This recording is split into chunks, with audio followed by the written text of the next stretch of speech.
Je sais que personne ne vous a déjà parlé comme ça, mais je vous le dis aujourd'hui franchement. Et chacun pourra choisir ce que nous voulons du Burkina. Je ne suis pas politicien. Je n'ai pas de langue de bois. Moi, je suis un militaire.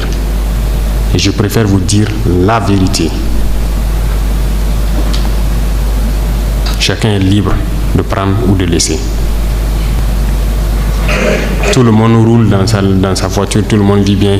On mange matin, on mange midi, on mange le soir. On fait ce que nous voulons faire.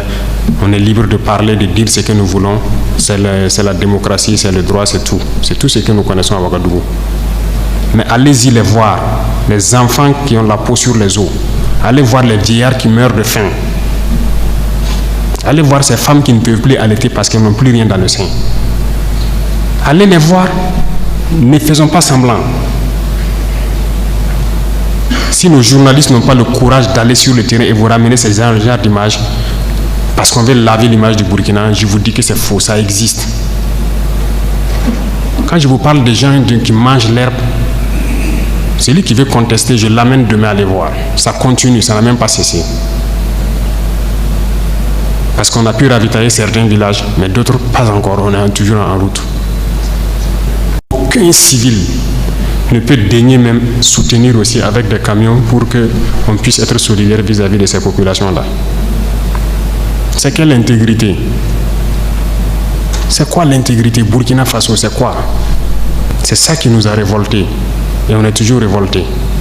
Tant qu'on ne va pas soigner les maux de ce pays-là, on sera toujours révoltés. Pour l'instant, on a pu, dans l'armée quand même, réaliser quelques camions et transporter les vivres avec nos propres moyens, bien qu'on a loué d'autres même ajoutés, vers des populations qui mouraient de faim. Et même dans cette location, j'ai vu qu'il n'y a aucune pitié. Des citoyens savaient que c'est pour aller là-bas, mais ils sont restés sur leurs tarifs. C'est pour dire que la solidarité là a disparu au Burkina. Ayez pitié des gens, ayez pitié de la jeunesse, ayez pitié des enfants.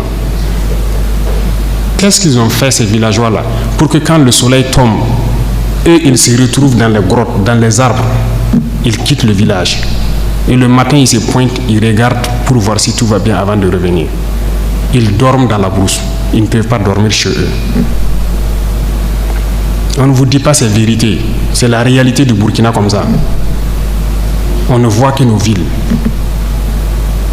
Nous sommes responsables de ce qui nous arrive. Et nous serons entièrement responsables de ce qui va suivre.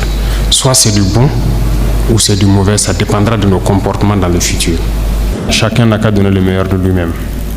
Et je pense qu'on peut y arriver. Je suis optimiste, j'ai foi. Et Inch'Allah, on va y arriver.